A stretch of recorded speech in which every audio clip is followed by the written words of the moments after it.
ফলত কে যদি খ্রিস্টে থাকে তবে নূতন সৃষ্টি হয়। কে কে খ্রিস্টে আছে? হ্যাঁ, খ্রিস্টে আমরা নতুন সৃষ্টি হয়েছে। কিভাবে? আমাদের পুরাতন যা কিছু সব অতীত হয়েছে, লেখা আছে ওখানে, পুরাতন সব অতীত হয়েছে, সকলেই নূতন হয়েছে। আমাদের সব স্বভাব চরিত্র কথাবার্তা চাল চলন আমাদের জীবনযাত্রাটা পরিবর্তন হয়েছে।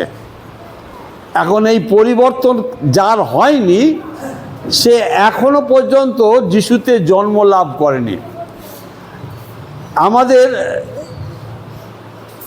খ্রিস্ট বিশ্বাসের বলা হয় দ্বিজ।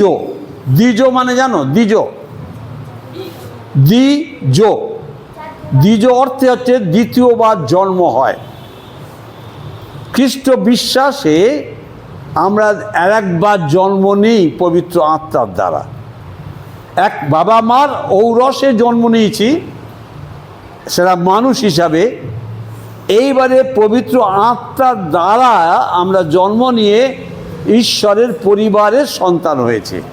সো আগের যে জন্ম ছিল তাতে আমার জীবনযাপন, আমার মানসিক স্বভাব চরিত্র মানসিকভাবে যে পরিবারে তার স্বভাবের সঙ্গে মিলছিল।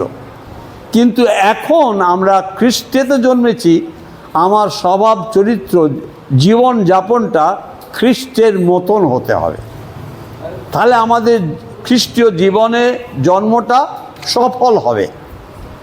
আর না হলে আমরা যদি ওই পুরাতন মানুষকে ধরে রাখি যেটা মৃত্যুর অধীনে ছিল, কারণ পাপে জীবন ছিল, মৃত্যুর অধীনে ছিল।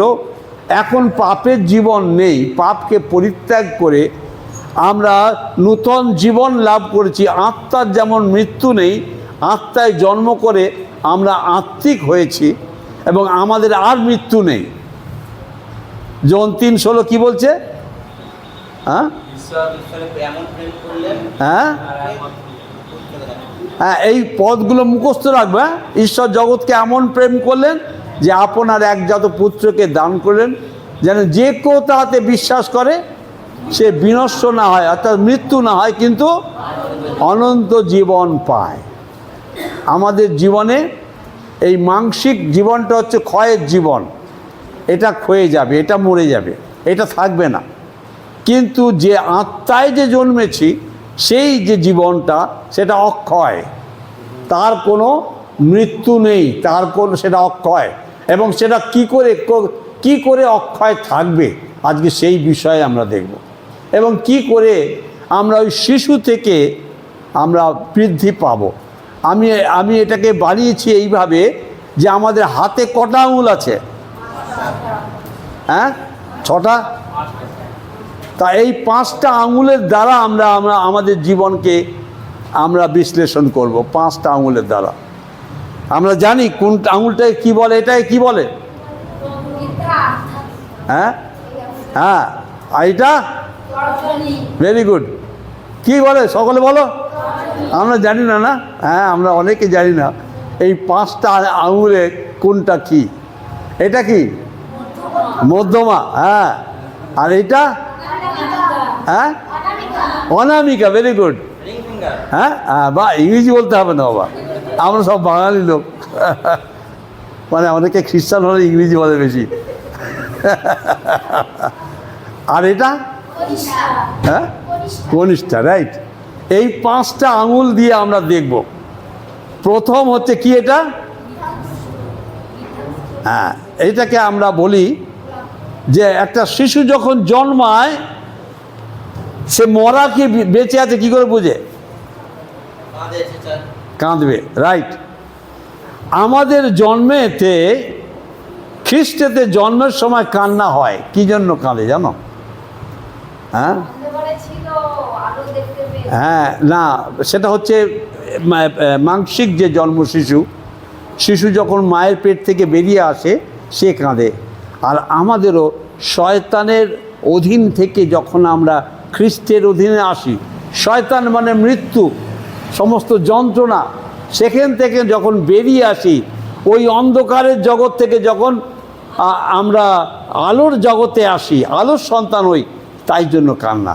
এবং আরেকটা বিষয় যে শয়তানের থাকা অবস্থায় আমি যা পাপ করেছি তার জন্য অনুতাপ করে, কান্না করে আমি সেটাকে ত্যাগ করে ফিরে আসছি। তা অনুতাপের সময় অনেকে আমরা, যদি কেউ না কাঁদে, এটা আমি আগে বলিনি তবে বলছি, যদি কোনো খ্রিস্ট বিশ্বাসী তার পাপের জন্য অনুতাপ করে না কাঁদে, তবে তার পাপের ক্ষমা হয় না। সুতরাং এটা আমার সামনে করতে হবে না, এটা যে যার বাড়িতে তার বিগত জীবনের সমস্ত মন্দতার জন্য আমি জানতে চাই না, কিন্তু ঈশ্বর জানেন তার প্রতিটি মন্দতা ঈশ্বরের কাছে আছে, তার জন্য ঈশ্বরের কাছে ক্ষমা চাওয়া, আর সেটা চোখের জলে। তাটা সেই একে ইংরেজিতে রিপেন্টেন্স বলা হয়, অনুতাপ বলা হয়। অনুতাপ করা, আমার মন্দ কাজ, আমার পাপের জন্য অনুতাপ করে, তখনই ক্ষমাটা বুঝতে পারা যায়। শুধু মুখে আমি ক্ষমা চাইলাম, এতে ঠিক আমার পাপের ক্ষমার অনুতাপটা হয় না, আমি ঠিক ক্ষমা পেয়েছি এই অনুভূতি হয় না। খ্রিস্ট বিশ্বাসীকে তাকে উপলব্ধি করতে হবে আমি ক্ষমা পেয়েছি, এই উপলব্ধি, আদারওয়াইজ ওই পাপ তোমাকে ছাড়বে না। খ্রিস্ট বিশ্বাসী প্রথমত জগতের লোক কখনোই মানতে চায় না তারা পাপ করেছে। একটা লোককে বলবে না সে পাপ করেছে, কারণ তাদের যে সমস্ত বিশ্বাস সেখানে পাপকে ঢাকা হয়। কি বলেছে ভুল করেছে, একটা অন্যায় করেছে, একটা দোষ করেছে, পাপ বলবে না। দেখবে না কোনো শাস্ত্রে, একমাত্র বাইবেল ছাড়া কোনো শাস্ত্রে পাপ বলে কথা নেই। এবং যে পাপকে ঢাকবার জন্য তারা আবার লীলা বলে, লীলা করেছে, পাপ নয়। হ্যাঁ, তারপরে একটা মানে না জেনে করে ফেলেছে, পাপ নয়। কিন্তু বাইবেল বলে যে কোনো, আমি পাপের সম্বন্ধে শিক্ষা দেবো না, এর আগে অনেকবার দিয়েছি, আবার প্রয়োজন আমি দিতে পারি। আমার আচার ব্যবহার কথাবার্তায় যখন পবিত্র ঈশ্বর দুঃখ পান, বা তার যে স্ট্যান্ডার্ড মান যখন থাকে না, পবিত্রতা থাকে না, তাকেই পাপ বলে। পাপ হচ্ছে একটা কাজ, একটা ক্রিয়া, যেটা আমি কথায়, কাজে এবং চিন্তায় করি। খুব ভালোভাবে বুঝবে, পাপ এমন একটা কাজ যা আমি কথায়, অর্থাৎ গালাগালি দিচ্ছি, মন্দ কথা বলছি, দ্যাট ইজ পাপ। আমি কথায়, কাজে চুরি করছি, বা কাউকে মারছি, বা অন্য কোনো মন্দ কাজে ব্যস্ত হচ্ছি, আমার শরীরকে ব্যবহার করছি, দ্যাট ইজ পাপ। এবং চিন্তা মানে আমি কারোর সম্বন্ধে আমি চিন্তা করছি, মন্দ চিন্তা করছি, আর এই চিন্তাগুলির মধ্যে কি থাকে? চক্ষুর অভিলাষ, মাংসের অভিলাষ, জীবিকার দর্প। এই চিন্তাগুলোর দ্বারা আমরা পাপ করি, এবং সেই পাপের একটা প্রকাশ আছে। পাপ কখনোই চাপা থাকে না, প্রকাশ হয়। এবং সেগুলোকে বিভিন্ন ধর্ম ওইগুলো ভাবে ভুল করেছে, প্রকাশ হয়ে গেছে, ভুল করে ফেলেছে, দোষ করে ফেলেছে, অন্যায় করে ফেলেছে, ও না জেনে করেছে, লীলা করেছে, এরম বলা হয়। মানে পাপটাকে শাক দিয়ে মাছ ঢাকার মতন অবস্থা। হ্যাঁ, মাছ ঢাকে, এবং সেটাকে পাপ বলে জানানো হয় না। আরেকটা বিষয় হচ্ছে, যারা আমাদের বিভিন্ন ধর্মের প্রবক্তা বা ধর্ম তারা করেছে, মানুষ করেছে, ধর্ম সব মানুষের তৈরি, ধর্ম ঈশ্বর, একমাত্র বাইবেল হচ্ছে ঈশ্বর কর্তৃক, আর যত ধর্ম সব মানুষের তৈরি করা। এবং এই ধর্মগুলোকে বলা হয়, ইংরেজিতে বলা হয় ism, ISM, Buddhist ism, Hindu ism, Muslim ism, common ism, এগুলো ইজম বলা হয়। কিন্তু আমাদের খ্রিস্ট বিশ্বাসটাকে ইজম বলে না, খ্রিস্টানিটি বলা হয়। এটা ঈশ্বর কর্তৃক। খ্রিস্ট বিশ্বাসটা হচ্ছে ঈশ্বরের মনোনীত, ঈশ্বরের দেওয়া পথ, এটা ধর্ম নয়। কিন্তু অন্য সব মত, এটা পথ, ওগুলো কি কি বলা হয়? ইজম বলা হয়, মত। সব মত বিভিন্ন লোকের, নানা মুনির নানা মত হতে পারে, কিন্তু পথ একটাই, আর সেটা থেকে যিশু। আমার কথাগুলো যদি কারোর বুঝতে অসুবিধা হয় আমি হাজারবার বলবো, কারণ এইটা হচ্ছে তোমার দাঁড়াবার রাস্তা, দাঁড়াবার বিষয়। তুমি তোমার বিশ্বাসে দাঁড়াতে পারবে এইগুলো জানলে, না হলে দাঁড়াতে পারবে না। সব বলবে সব সমান, সব সমান বলবে। কিন্তু যখন তুমি এইগুলো আমার কাছে শুনছো, যেটা এই শিক্ষাগুলো যদি ডাকতে পারো, তবে তুমি কখনই মেনে নেবে না সব সমান, সব সমান মেনে নেবে না। ঠিক আছে? তাহলে আমি দেখতে পাচ্ছি যে এটা হচ্ছে সমস্ত যত মত আছে তাদেরকে ইজম বলা হয়, কিন্তু খ্রিস্টানিটি বলা হয়। খ্রিস্টানিটি মানে কি? খ্রিস্টের মাধ্যমে পাপী মানুষের সঙ্গে পবিত্র ঈশ্বরের ইউনিটি। কি বুঝতে সুবিধা হয়েছে? বুঝতে না পারলে বলো, যে বুঝতে পারছো না বলো। কোনো শাস্ত্র, কোনো ধর্ম পবিত্র ঈশ্বরের সঙ্গে তোমার মিলন করিয়ে দেয় না। তারা বলে এইভাবে ঈশ্বরকে পাওয়া যায়, তারা পায়নি, পেতে হবে। কী করতে হবে? তারা মার্গের কথা বলে, জ্ঞান মার্গ, যোগ মার্গ, তারপরে আরও কী কী সব মার্গ, দান মার্গ, হ্যাঁ, এই সব মার্গগুলো আছে, চারটে মার্গের কথা বলে। সেই মার্গের মাধ্যমে ঈশ্বরকে পাওয়া যায় তারা বলেছে, কিন্তু তারা পায়নি। আর আমাদের যিশু কি বলছেন? আমি সেই পথ, আমি সেই মার্গ। পথ মানে মার্গ। আমি সেই মার্গ, আমি সেই পথ। যে আমাকে পেয়েছে সে আমার পিতাকে পেয়েছে, ঈশ্বরকে পেয়েছে। কি ক্লিয়ার হয়েছে? যেন বলো, কারণ আমি বারবার তো একই কথা বলতে পারবো না। না, খ্রিস্ট মানে না, খ্রিস্টানিটি। খ্রিস্টের মাধ্যমে পাপী মানুষের সঙ্গে পবিত্র ঈশ্বরের ইউনিটি, যোগাযোগ বা সম্মিলন বা সম্পর্ক।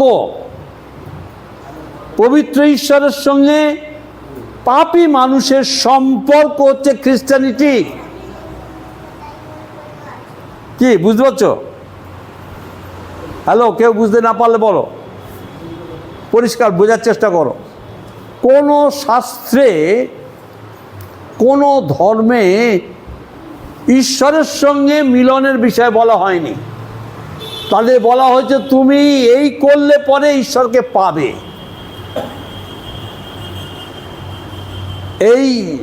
এইখানে জল দিলে ঈশ্বরকে পাবে, ওই গঙ্গায় ডুবলে পাবে, এই পূজা করলে পাবে, এই দান ধান করলে পাবে। তারা নিজেরা পায়নি, এবং যারা করছে তারা কোনোদিনই পায়নি, পাবেও না। কারণ তারা কি করছে? অন্ধকারের থেকে আলোকে ধরার চেষ্টা করছে। এগুলো এই ফিলোসফিগুলো বুঝবে। অন্ধকারকে দেখে থেকে আলোকে ধরতে পারবে? চৈতালি ধরতে পারবে? হ্যাঁ, ঘুমালি ধরা যাবে। অন্ধকারকে মানুষ অন্ধকার মানে পাপ, মন্দতায় জীবনযাপন করে পবিত্র ঈশ্বরের কখনো সন্নিধ্যে আসতে পারবে না। এটা পরিষ্কার বোঝার। যদি না বুঝতে পারো আমি হাজারবার বলবো, মন্দতায় জীবনযাপন করে পবিত্র ঈশ্বরের কাছে কোনোভাবে তুমি পৌঁছাতে পারবে না।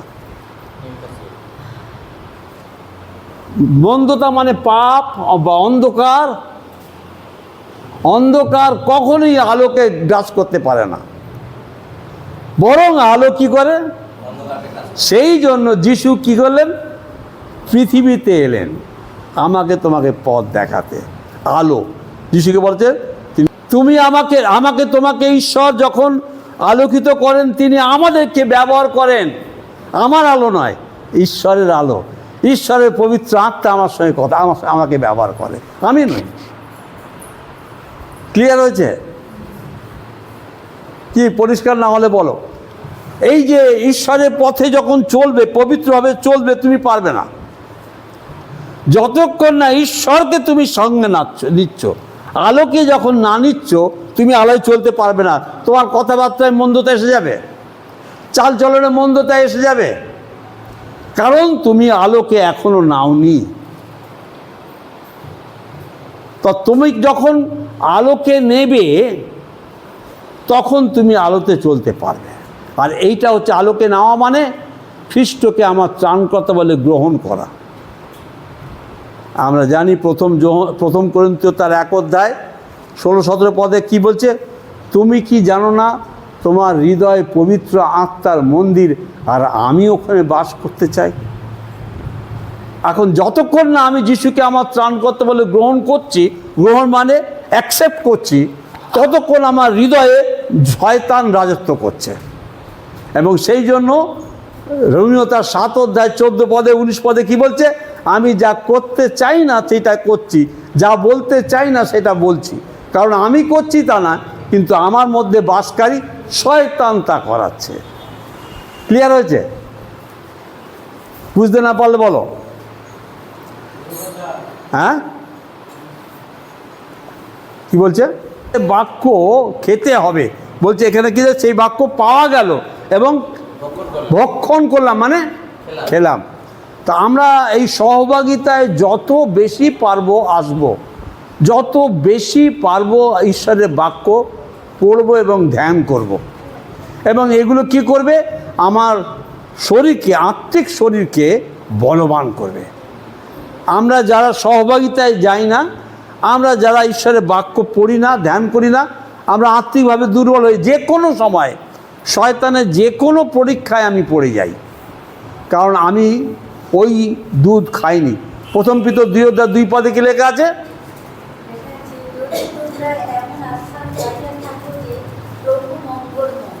না না, কি আরে পড়ো, আরে পড়ো, প্রথম পিতর 2 অধ্যায় 2 পদ।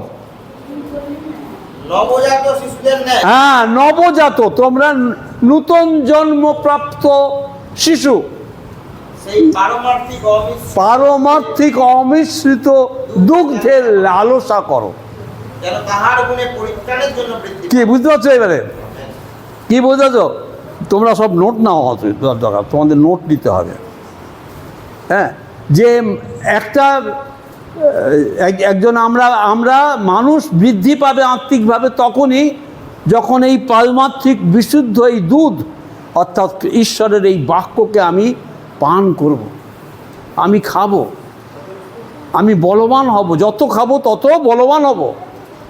দুধ মানুষ খায় কি জন্য? বলবানের জন্য। এবং কোন দুধ খাচ্ছে? অমিশ্রিত, অর্থাৎ বিশুদ্ধ দুগ্ধ, এই ঈশ্বরের বাক্য। তাহলে এই বুড়ো আঙুলটার অর্থ হচ্ছে খাওয়া। এবং কি খাওয়া? বিশুদ্ধ দুগ্ধ, ঈশ্বরের বাক্য। যে যত ঈশ্বরের বাক্য খাবে সে তত বলবান হবে। তাই ঈশ্বরের বাক্য কি বলছে? আমাকে খেতে হবে। আমার হৃদয়ের মধ্যে লেখা আছে, কি বলছে? আমি তোমার বাক্য হৃদয়ের মধ্যে সঞ্চয় করেছি, যেন তোমার বিরুদ্ধে পাপ না করি।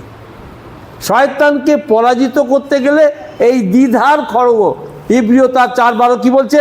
এটা পেরিচ 4:12, ইব্রিয় 4:12 কি বলছে? দ্বিধার খড়গ। এই এই বাক্য হচ্ছে কি? তরোয়াল, যার দুদিকে ধার। আর আমাদের কি হচ্ছে? যুদ্ধ। ইফিসীয় 6 অধ্যায় 10 পদে কি লেখা আছে? যে আমাদের নূতন জন্ম পাওয়া মানে যখনই খ্রিস্টের পরিবারে জন্মলাম, তখনই যুদ্ধ শুরু হলো। আর এই যুদ্ধটা রক্ত মাংসের নয়, আত্মিক যুদ্ধ। তাই আত্মিক যুদ্ধে এই আত্মিক অস্ত্র আমার দরকার। আর এই অস্ত্র হচ্ছে আমাকে গ্রহণ করতে হবে, খেতে হবে। তাই যত তুমি খাবে, যত তুমি ধ্যান করবে, যত তুমি ওই বাক্য হৃদয়ে গ্রহণ করবে, তত তুমি বলবান হবে। তাই প্রথম বিষয় কি? প্রথম কি? খাওয়া। খাওয়া। এবং কি খাওয়া? নূতন জন্ম শিশুরা খেলেই কি করে? বিশুদ্ধ দুগ্ধ দেওয়া হয়। নবজাত শিশু, তুমি আমি নবজাত শিশু, আমাদের এই দুগ্ধ পান করতেই হবে। ক্লিয়ার হয়েছে? আমরা যদি এই বাক্য থেকে দূরে থাকি, তাহলে আমি খাচ্ছি না, আমি বলবান হব না। দুধ তো ভিটামিন নাকি? তাই ভিটামিন খাই কি জন্য? বলবানের জন্য, শক্তির জন্য। আর দুধ না খেলে কি হবে? আমি দুর্বল হয়ে যাব। তোমরা জানো, আমি বলেছি মিলিটারিতে যদি বুড়ো আঙুল না থাকে, তা সে মিলিটারিতে নেওয়া হবে না। আজকে যদি তুমি আমি ঈশ্বরের বাক্যের সঙ্গে যুক্ত না থাকি, এই বাক্য না খাই, তাহলে আমরা আত্মিকভাবে কোনো দিন বৃদ্ধি পাবো না এবং মন্দকে পরাজিত করতে পারবো না। মন্দ স্বভাব, মন্দ কথাবার্তা আমার জীবনে থেকে যাবে। আমি যিশু যিশু করে যাব, কিন্তু মন্দ কাজ, মন্দ স্বভাব, মন্দ কথাবার্তা আমার জীবনে থাকছে। অনেকের জীবনে আছে, আমি জানি। আমরা ঝগড়াঝাটি করি, আমরা অন্যের বিরুদ্ধে কথা বলি, হ্যাঁ, আমরা পরচর্চা, পরনিন্দা করি। এগুলো কি? এগুলো শয়তানের কাজ। কারণ আমার হৃদয়টাকে যিশুকে দিইনি এখনো পর্যন্ত, তাই না? আমরা কি করছি? মুখেই যিশুকে বিশ্বাস করছি, কাজে নয়। আজকে দিনে প্রথম শিক্ষা হচ্ছে যে আমি ঈশ্বরের বাক্য যত বেশি খাবো, তত বেশি আত্মিকভাবে বলবান হব এবং শয়তানকে আমার মধ্যে থেকে তাড়াতে পারবো। ঘুম পাবে না, ঈশ্বরের পক্ষে আমি উদ্যোগী হব, আমার শরীরে কোনো অসুস্থতা থাকবে না, আমি ঈশ্বরের পক্ষে কাজ করতে পারবো। ওই শক্তি তোমাকে এই ঈশ্বরের, এই শয়তানের বিরুদ্ধে যুদ্ধ করতে তোমাকে ব্যবহার করবে। তুমি লোককে জয় করতে পারবে, পরজাতিকে জয় করতে পারবে, যারা শয়তানের অধীনে রয়েছে তাদেরকে জয় করে আনতে পারবে কেবলমাত্র যদি ঈশ্বরের বাক্য তোমার মধ্যে থাকে। ওই দুধ যত বেশি খাবে, তত বলবান হবে। আমি জানি না, তোমরা নিশ্চয়ই দেখেছো, আমি সব সময় যখনই সময় পাই ঈশ্বরের বাক্য পাঠ করছি। আমি এখন এদের বাড়িতে আছি, এরা যখনই দেখছে তখনই দেখছে আমি কিছু না কিছু করছি। বাক্য শুধু পড়ছি না, আমি লিখছিও।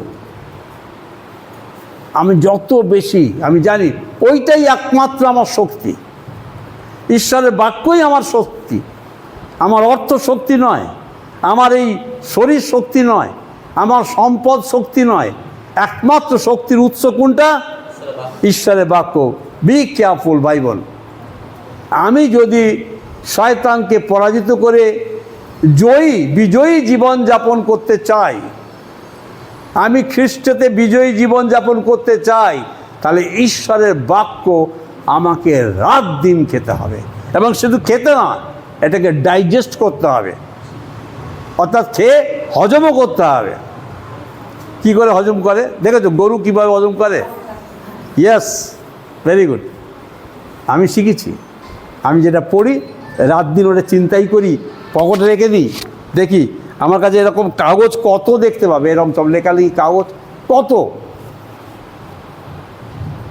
সব নোট আছে। আর সেগুলো আমি সবসময় দেখি, আমার জীবনে দেখি ওটা, যেন আমি বলবান থাকি। কারণ এই জগৎ শয়তান চারিদিকে ঘিরে আছে, চারিদিকে, তোমার চারিদিকে, ডাইনে বাঁয়ে উপর নিচে চারিদিকে শয়তান নানানভাবে তোমাকে ফেলে দেওয়ার চেষ্টা করবে। তা তোমার কাছে এই ঈশ্বরের বাক্য থাকলে তাহলে তুমি জয়ী হতে পারবে। দ্বিতীয় বিষয়, এটা তাহলে কি হলো? এটা কি, কোনটা হলো? এটা হচ্ছে কি আঙুল? বুড়ো আঙুল। বুড়ো আঙুল থেকে কি বলে? বৃদ্ধ, বৃদ্ধাঙ্গুল বলে। আর এইবার এটা কি হচ্ছে? তর্জনী। এই আঙুলটা কি? এইটার মানে কি? এইটার মানে কি বলছে? তর্জনী মানে হচ্ছে প্রেয়ার। একটা বাচ্চাকে দিকে, একটা বাচ্চা যখন বড় আস্তে আস্তে বড় হয় তখন কী বলে? আউ আউ আউ করে না? বাচ্চা জন্মে যখন দুধ খায় কয়েকদিনের পর, কয়েক মাসের পরে কিছু আউ আউ করছে, তার ভাষা বলে, বলে কি বলে না? হ্যাঁ, আমি এটাকে বলছি, আমাদেরও খ্রিস্টতে জন্ম নেওয়ার পর যখন ঈশ্বরের বাক্য আমি পড়তে থাকবো, তখন আমার মধ্যে থেকে ঈশ্বরকেও বলার কিছু থাকবে, আর সেটা হচ্ছে প্রেয়ার। এটা মানে প্রেয়ার। সে ভাষা ঈশ্বর ছাড়া কেউ বুঝবে না। তোমার মনের কথা আমার বুঝে লাভ নেই। আমার লাভ আছে? আমি কিছু করতে পারবো? কাকে বুঝাতে হবে?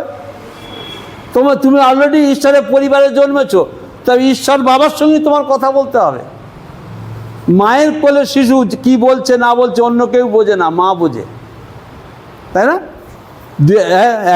6 মাসের বাচ্চা কি বলছে আমরা কিছু বুঝি না, মা বসে বুঝে হাসছে, খেলছে, এই করছে করছে, কিন্তু আমরা তো কিছুই বুঝি না, তাই না?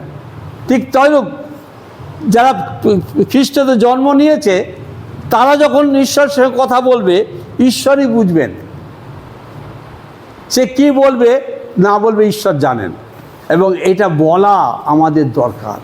এবং সর্ববিষয়ে খ্রিস্ট বিশ্বাসী তোমার জীবন শুরু থেকে ঈশ্বরের সঙ্গে কথা বল। বিছানাতেই ঈশ্বরকে বলতে হবে, ধন্যবাদ তোমাকে যে তুমি আজকে আমার দিনটা তুমি দেখতে দিয়েছো। তোমরা জানো কত লোক এই দিনটা দেখতে পাইনি, না? কিন্তু আমরা এমন কোনো মহাপুরুষ নই, তিনি আমাদেরকে এখনও এই দিনটা দেখবার সুযোগ দিয়েছেন। তা আমরা কি ঈশ্বরকে ধন্যবাদ দিতে দেবো না? হ্যাঁ, ঈশ্বরের হাতে কী আছে? প্রেরিত তার 17 অধ্যায় 28 পদে কী আছে? তার হাতেই আমাদের জীবন গতি সত্তা তার হাতে আছে। তা সুতরাং আমি ঈশ্বরকে দিতে বাধ্য ধন্যবাদ। আমরা গীতসংহিতা 19 কি বললাম, গানগুলো না? হ্যাঁ, তারা দিচ্ছে আর আমি কে এমন, আমি কি দেবো না? তুমি যদি খ্রিস্টতে জন্ম লাভ করে থাকো এবং ঈশ্বরের বাক্য দুধ যদি খেয়ে থাকো, তোমার মুখে ধন্যবাদ থাকবেই। আমি ঈশ্বরকে ধন্যবাদ দিই না, প্রার্থনা করি না, কারণ আমার জন্ম হয়নি, খ্রিস্টকে আমার হৃদয়ে নিইনি, খ্রিস্টকে আমার হৃদয় দিতে পারিনি, আমার ওই হৃদয়ের মধ্যে পবিত্র আত্মাকে আমি দিইনি আমার রাজত্ব করার জন্য, আমার উপরে রাজত্ব করার জন্য তাকে সব ক্ষমতাই দিইনি। আমি আমার উপর রাজত্ব করে যাচ্ছি, আর তাই আমার মধ্যে দিয়ে রাগ, হিংসা, পরচর্চা, পরনিন্দা, গালাগালি, চুরি, মিথ্যা সব বেরোচ্ছে। কারণ আমার হৃদয়ের মধ্যে ওই শয়তানকেই বসিয়ে রাখতে আমি ভালোবেসেছি, যিশুকে মুখে ভালোবাসছি। একটা মানুষকে তখনই বোঝা যাবে সে খ্রিস্টের কিনা, যখন তার জীবনে শুধু খ্রিস্ট প্রকাশিত না হবে, তার মধ্যে যখন খাবার ইচ্ছা থাকবে না, সে জানতে হবে সে মরা। খ্রিস্টতে সে মরা, সে ঈশ্বরের বাক্য পড়ছে না, সহভাগিতায় আসছে না, তার মানে খ্রিস্টতে সে মরা বাচ্চা। পরিষ্কার। মরা খাবে? হ্যাঁ, মরা শিশু খাবে? হ্যাঁ, খাবে না কেউ। তা সুতরাং আর সে না খেলে বলবানো হবে না, আর কথাও বলবে না। তার প্রথম বিষয় খাবে, দ্বিতীয় বিষয় কথা বলবে, অর্থাৎ প্রার্থনা করবে। আমরা দেখি মথি তার 6-9 পদে কি লেখা আছে? প্রথম প্রার্থনা কি বলছে? হে আমাদের স্বর্গস্থ পিতা। তার প্রথম ধন্যবাদ হবে ঈশ্বরের কাছে যে হে আমার স্বর্গস্থ পিতা, তুমি আমাকে জন্ম দিয়েছো। আমি বাবা মার ঔরসে জন্মেছি বটে, কিন্তু আজকে তোমার পরিবারে আমি তোমার দ্বারা জন্মেছি, পবিত্র আত্মায় জন্মে। আত্মা মানে ঈশ্বর, হ্যাঁ, আর আত্মায় জন্মে ঈশ্বরের রাজ্যে জন্মেছি। সুতরাং আমি ঈশ্বরকে ধন্যবাদ দিতে বাধ্য যে তোমার রাজ্যে আমাকে গ্রহণ করেছো, আজকে তুমি আমার হৃদয়ে এসেছো, সেই বিষয়ে ধন্যবাদ। হে আমার স্বর্গস্থ পিতা। আমরা প্রার্থনা করি হে আমাদের স্বর্গস্থ পিতা, আমার স্বর্গের বাবা। তারপরে দেখি প্রথম থিসলনিকীয় 5 অধ্যায় 16 থেকে 19 পদ, 16, 17, 18 পদ দেখি, পড়ো। প্রথম থিসলনিকীয় 5 অধ্যায় 16, 17, 18 পদ, কেউ পড়ো। সতত কিসে আনন্দ করো? প্রভুতে আনন্দ করো। তারপরে অবিরত প্রার্থনা করো। তোমার কোনো দিনের প্রতিটি পদক্ষেপে তুমি প্রার্থনা করো। দেখবে শিশুরা সবসময় কিছু না কিছু মুখ আওড়ে যাচ্ছে, বোঝা যাচ্ছে না, কিন্তু ছোট শিশু সে করেই যাচ্ছে, বলেই যাচ্ছে, কথাই বলে যাচ্ছে। তেমনি খ্রিস্ট বিশ্বাসী সে তার আত্মিক জীবনের জন্য বাবার সঙ্গে সে সম্পর্ক রেখেই চলেছে। তারপরে কি লেখা আছে? সর্ববিষয়ে ধন্যবাদ করো। কোনো বিপদে পড়লে তোমরা ধন্যবাদ করতে পারি, কিন্তু খ্রিস্ট বিশ্বাসী ধন্যবাদ করতে পারে। তার রোগ হয়েছে ধন্যবাদ দেয়, তার কোনো অ্যাক্সিডেন্ট হয়েছে ধন্যবাদ দেয়। কারণ সমস্ত বিষয়ের মধ্যে লেখা আছে, রোমিও তার 8:28 কি বলছে? যারা বিশ্বাস করে, যারা তার প্রেম করে, তাদের জীবনে যা কিছু ঘটে মঙ্গলার্থে কাজ করে। তা মঙ্গল হলে ধন্যবাদ দেবে না? যারা হাউতাস করে, আমার কি হলো, এই হয়ে গেল, ওই হয়ে গেল, কারা করে? যারা শয়তানের মধ্যে থাকে, যাদের হৃদয়ে শয়তান কাজ করছে। আমরা কেউ মারা গেলে ধন্যবাদ দিই, ঈশ্বরের কাছে প্রশংসা করি। কেন করি? সে ঈশ্বরের কাছে গেছে, সে এই জগতে কষ্ট পাচ্ছিল, এই জগতে তার মানসিকভাবে আত্মিকভাবে কষ্টের মধ্যে ছিল, কিন্তু এই জগৎ থেকে যখন সে চলে গেল, কোথায় চলে গেল? স্বর্গের কাছে, ঈশ্বরের কাছে। অর্থাৎ আমি বলেছিলাম কোথায়, হ্যাঁ কি বললাম? পরম দেশেটা চলে গেল, অর্থাৎ ঈশ্বরের সান্নিধ্যে চলে গেল। তার এই জগতের দুঃখ কষ্ট আর তাকে স্পর্শ করতে পারলো না। এটা কি আনন্দের বিষয় নয়? এই যে আমরা বাইরে যাব, মিশন ট্রিপে যাব, কালকুট অর্থাৎ নিউ আলিপুর দুয়ার থেকে আরও প্রায় 15 থেকে 20 কিলোমিটার দূরে। তা সেইখানে যাব, আনন্দ নেই? সকলে আনন্দ হয় না? একটি সহভাগিতায় আনন্দ হয় না? আমরা সহভাগিতায় আনন্দ পাই না? যখন কোনো সহভাগিতায় বসি, আমার তো খুব আনন্দ হয় যখন ভাই বোনদের সঙ্গে মিশতে পারি। হ্যাঁ, আনন্দ হয়। এই যে মেলামেশাটা, এটা হচ্ছে প্রার্থনা। ঈশ্বরের ধন্যবাদ যে একটা সুযোগ পেয়েছি আমার ভাইয়ের সঙ্গে, আমার বোনের সঙ্গে একসঙ্গে তার ঈশ্বরে আরাধনা করার। হ্যাঁ, সুতরাং আমরা সমবিষয়ের জন্য ধন্যবাদ করব। আর একটা পদ দেখি, লুক তার 18 অধ্যায় 1 পদে কি লেখা আছে? এবং লুক 21 অধ্যায় 36 পদে কেউ পড়ো। হ্যাঁ, তিনি তাহাদেরকে এইভাবে একটি দৃষ্টান্ত করিলেন যে তাহাদের সর্বদাই প্রার্থনা করা উচিত, নিরুৎসাহ কোনো বিষয়ের জন্য নিরুৎসাহ নয়। কোনো বিষয়ের জন্য আমরা নিরুৎসাহ হবে না। কারণ আমরা নিরুৎসাহ হওয়ার কোনো, যারা জগতে থাকবে তারা নিরুৎসাহ হবে।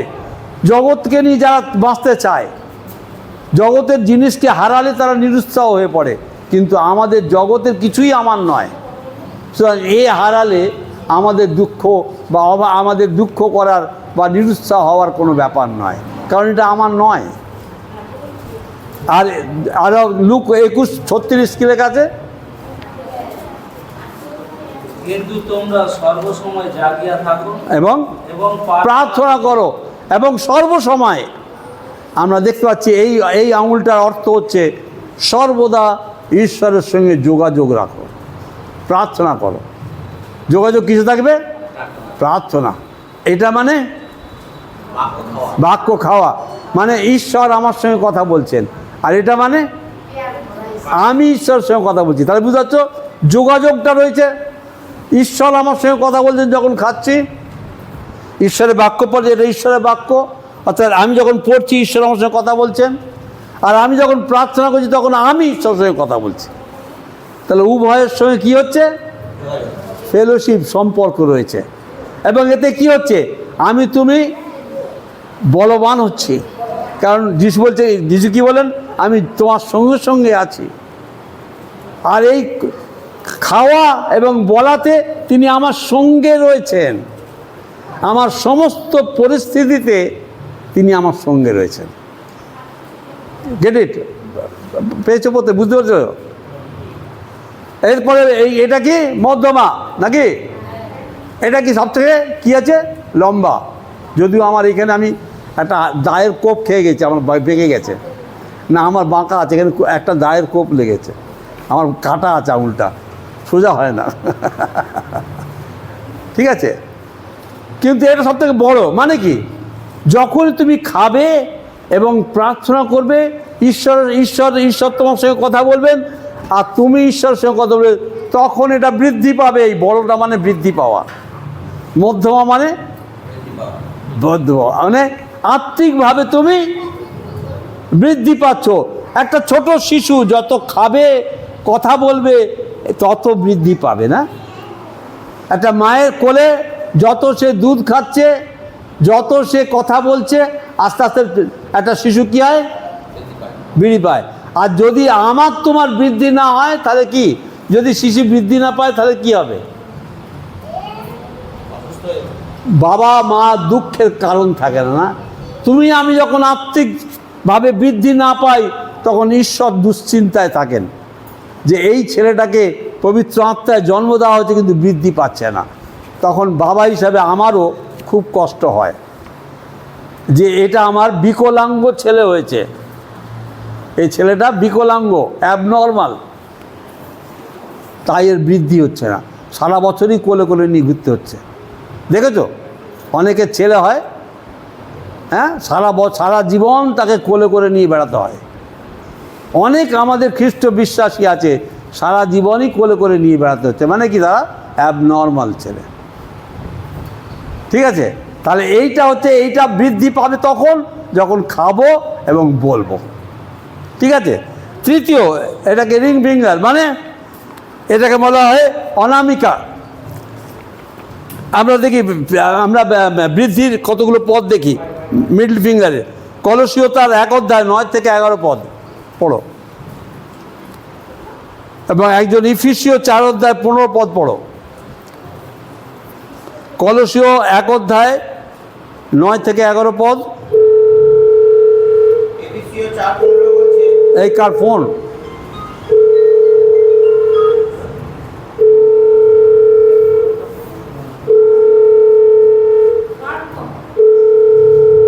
আচ্ছা, ইফিসিয়ে পেয়েছো? কেউ পড়ো, 4:15 পড়ো। ইফিসিয়ে 4:15 কেউ পড়ো। এফেসীয় 4:15 বলছে, কিন্তু প্রেমে সত্যনিষ্ঠ হইয়া সর্ব বিষয়ে তাহার উদ্দেশ্যে বৃদ্ধি পায়। বৃদ্ধি পাও। আমরা যেন এই আঙুলটা যে বৃদ্ধি পেয়েছে বড়, আমরাও যেন ঈশ্বরের জ্ঞানে বৃদ্ধি পাই, আমরা যেন ঈশ্বরের আত্মায় বৃদ্ধি পাই, ঈশ্বরের বাক্যে বৃদ্ধি পাই। তারপরে কলসীয় 1 অধ্যায় 9 পদ, 9 থেকে 11। হ্যাঁ, কলসীয় 1 অধ্যায় 9 থেকে 11 কেউ পড়ো। এই কারণ আমরাও যে দিন সেই সংবাদ শুনিয়াছি, সেই দিন অবধি তোমাদের নিমিত্ত প্রার্থনা ও বিনীত করিতে ভ্রান্ত হই নাই, যেন তোমরা সমস্ত আত্মিক জ্ঞানে ও বুদ্ধিতে তাহার ইচ্ছা তত্ত্বজ্ঞানে পূর্ণ হও। আমরা এই সহভাগিতায় ঈশ্বরের বাক্যে, পবিত্র আত্মায় যেন আমরা বৃদ্ধি পেতে পারি। এই মধ্যমা আঙুলের মানে হচ্ছে এই, যেন আমরা বৃদ্ধি পাই। এই আঙুলটা ছোট হয় না কারোরই, কারোর ছোট আছে, কিন্তু আমরা আত্মিকভাবে ছোট হয়ে থাকি অনেক সময়, না? আত্মিকভাবে বৃদ্ধি পাচ্ছি না, তার মানে আমি খাচ্ছি না, তার মানে আমি ঈশ্বরের সঙ্গে কথা বলছি না, আর সেই জন্য আমি ছোট হয়ে আছি, আমার বৃদ্ধি নেই। এরপরে আছে রিং ফিঙ্গার, 4 নম্বর। হ্যাঁ, এটা মানে হচ্ছে অনামিকা। রিং ফিঙ্গার বা অনামিকা, এটা হচ্ছে তারপরে ছেলে কি হয়, যখন বৃদ্ধি পায় ছেলে কি করে? হাঁটতে শেখে। আর আমরাও যখন আস্তে আস্তে বৃদ্ধি পাবো, প্রভুতে হাঁটতে শিখব। আমরা অনেক সময় প্রভুতে হাঁটতে পারছি না। অনেকে আমরা হাঁটা মানে কি, ঈশ্বরের বাক্য যেটা পড়লাম তার বাধ্য জীবন যাপন করা। আমি আর পাপ করব না মানে পাপ করব না, কিন্তু পাপে রয়ে গেলাম। আমি আর মন্দ অভ্যাস আর করব না, মন্দ অভ্যাসে রয়ে গেলাম, মানে আমি বৃদ্ধি পাইনি। আমি খ্রিস্টেতে সঙ্গে গমনাগমন করতে পারছি না। খ্রিস্টের সঙ্গে গমনাগমন করা হচ্ছে খ্রিস্টের স্বভাবটা আমার মধ্যে থেকে আমার মধ্যে আসবে। যদি গমনাগমন না করি তাহলে খ্রিস্ট দূরে রয়েছেন, আমি এক জায়গায় রয়েছি, খ্রিস্ট এক জায়গায় রয়েছে। আমাদের ওই 3টে আঙুল কাজ করেনি, এই 3টে আঙুল আমাদের জীবনে কাজ করছে না। তাই আমাদেরকে কী করতে হবে? খ্রিস্টের ইচ্ছাকে, যেমন প্রথম আমি বলি সহভাগিতায় আসা। অনেকে আমরা আজ নয় কাল যাবক্ষণ, আজকে ব্যস্ত, আজকে নানান অজুহাত আমাদের সামনে এসে যায় এবং আমরা সহভাগিতা আসি না। অর্থাৎ সহভাগিতা আসলে ঈশ্বরের বাক্য যে শুনতে পাবো সেটা হয় না। আমরা দেখি ইব্রিয় তার 10 অধ্যায় 25 পদে কি লেখা আছে? আচ্ছা, তোমার বাইবেল নেই? ওর বাইবেল নেই? কোথায়? কিন্তু মরা হয়ে যাচ্ছ তুমি, বাইবেলটা কি তুমি বার করতেও পারছো না? হ্যাঁ, আপনারা সমাজে সুবাস্ত হওয়া পরিত্যাগ না করি, হ্যাঁ, যেমন কাহারো কাহারো অভ্যাস, বরং পরস্পরকে চেতনা আমরা না করি, বরং আমাদের কারো কারো অভ্যাস আছে না যাওয়া। এবং শুধু আশা নয়, এখানে আসলে পরে একে অন্যকে আমরা ভাব আদান প্রদান করি, আমরা উৎসাহ দিই একে অন্যকে। তার জীবনের কীভাবে সে ঈশ্বরেতে বৃদ্ধি পেয়েছে, কিভাবে পবিত্র আত্মায় সে একটা পরীক্ষা থেকে জয়লাভ করেছে, আমরা শেয়ার করতে পারি, এইভাবে বৃদ্ধি পেতে পারি। সুতরাং মধ্যমাতে এইটা হচ্ছে চলা। আর কি, অনেকে আমরা দশমাংশ দিই না, দান দিই না, দশমাংশ দিই না, বৃদ্ধির লক্ষণ। আমরা যদি দশমাংশ না দিই তার মানে আমরা বৃদ্ধি পাইনি। বাইবেল কী বলছে? ঈশ্বরের যা ঈশ্বরকে দাও। আমি যদি না দিই তাহলে কি করছি? আমি চুরি করছি, লেখা আছে মালাকি 3 অধ্যায় 10 পদ লেখা আছে, তোমরা চুরি করছো। তো সুতরাং আমি খ্রিস্টতে বৃদ্ধি পেয়েছি কি না তার প্রমাণ ওটা যে আমি দিতে শিখেছি। আর এটা কি যত খাবো, যত বলবো, যত বৃদ্ধি পাবো, তত দেবো, দেখবে তত দিতে যাচ্ছে। আর যত পিছিয়ে যাচ্ছি তত আমাদের হাত ছোট হয়ে যাচ্ছে। আমরা এরকম চাইছি, এরকম করতে পারছি না। আমরা দেখি লুক তার 9 অধ্যায় 16 পদ, 9 অধ্যায় 6:60। এটা আমার জীবনে ঈশ্বরের বাক্য আমার খুব মনে রাখবে, খুব গুরুত্বপূর্ণ পদ। তিনি তাহাকে বলিলেন, মৃতেরাই আপন আপন মৃতদের কবর দিও, কিন্তু তুমি গিয়া ঈশ্বরের রাজ্য ঘোষণা করো। হ্যাঁ, এটা ঈশ্বর আমাকে বলেছিলেন, তুমি যাও, কে কি করছে না করছে দরকার নেই, তুমি সহভাগিতা যাও। তোমার স্বামী আসুক, তোমার স্ত্রী আসুক বা না আসুক, তুমি যাও, তুমি দাও, তোমার যা আছে দাও। স্বামী দিক চাই না দিক, স্ত্রী দিক চাই না দিক, ঈশ্বরকে। এইটা আমি যে বৃদ্ধি পাচ্ছি, আমি খ্রিস্টতে চলছি, তার প্রমাণস্বরূপ। আমরা দেখি প্রেরিত তার 1 অধ্যায় 8 পদ, প্রেরিত 1 অধ্যায় 8 পদ।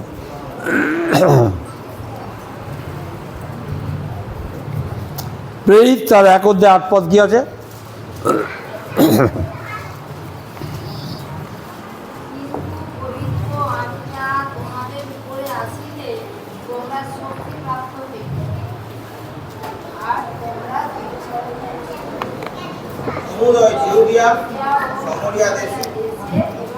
তো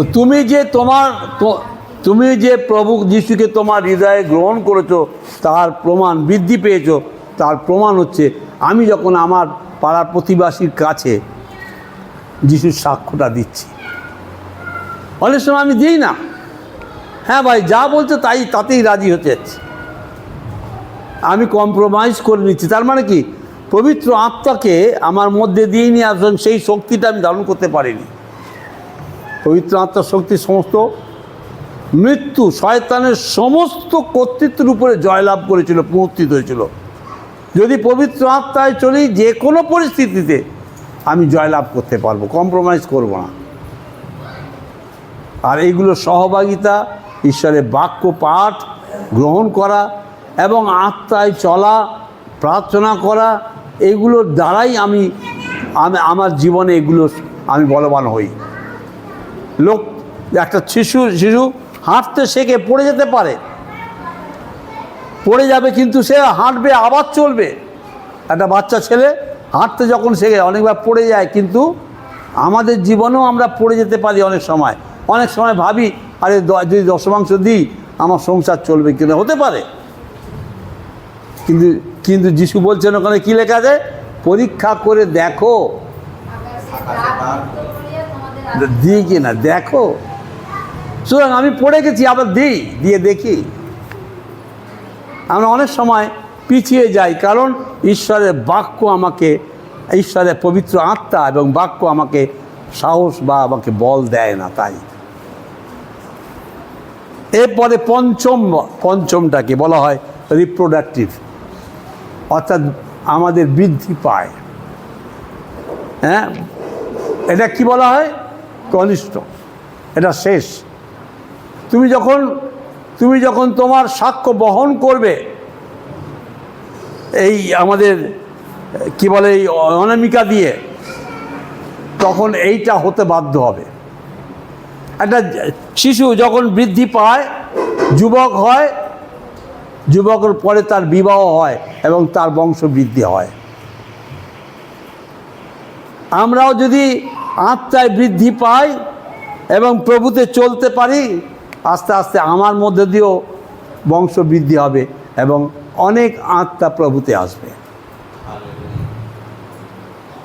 সুতরাং এই কাজকে, এই 5টা বিষয়ে তোমার আমার জীবনের মানে এটা মানে ইম্পর্ট্যান্ট। আমরা ম্যানেজমেন্টে পড়াই ইম্পর্ট্যান্ট এবং আর্জেন্ট, দুটো কথার মানে তোমরা বোঝো, আর্জেন্ট অ্যান্ড ইম্পর্ট্যান্ট, সেটা গুরুত্বপূর্ণ, রাইট? হ্যাঁ, না যাক, সেসব বিষয়ে আমি যাচ্ছি না, তোমাদের সব পড়াবো না। কিন্তু আমাদের ইম্পর্ট্যান্ট, গুরুত্বপূর্ণ এই 5টা বিষয়। খ্রিস্টতে ভাই বোন, আমাদের এই গুরুত্বপূর্ণ 5টা পদক্ষেপ আমাকে নিতেই হবে আমার জীবনে, যদি খ্রিস্টতে আমি জীবনযাপন করতে চাই। হ্যাঁ, আমরা দেখি কতগুলো পদ দেখি। 2 তিমথি 4 অধ্যায় 2 পদ।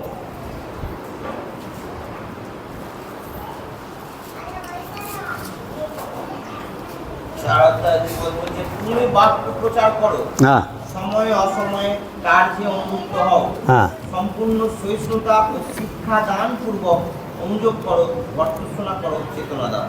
হ্যাঁ, তুমি বাক্য প্রচার করো, কারণ তোমার কোনো ক্ষমতা নেই।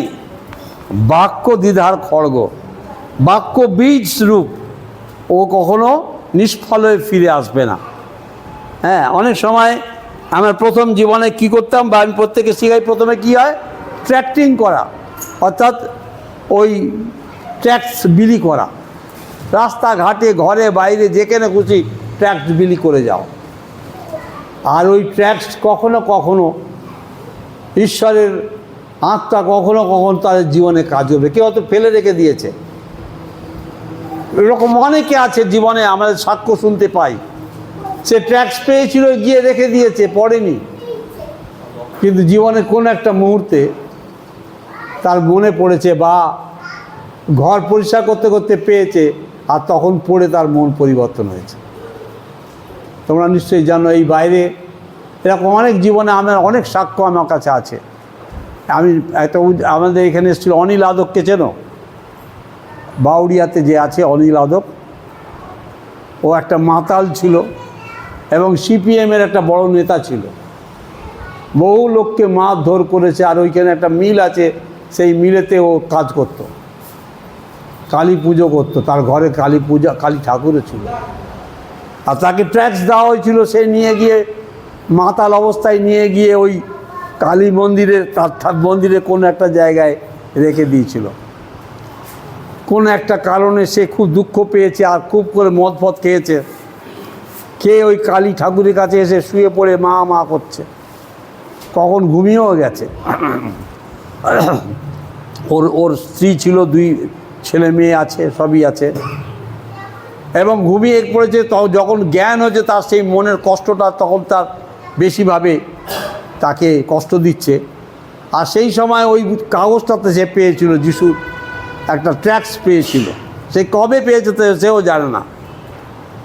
সেইটা পড়ে তখন সে যিশুর কাছে প্রার্থনা করছে, ওই কালী ঠাকুরের কাছেই, যিশু যদি তুমি সত্যি ঈশ্বর হও, আমাকে তুমি শান্তি দাও, আমাকে এই মানসিক কষ্ট থেকে আমাকে বাঁচাও।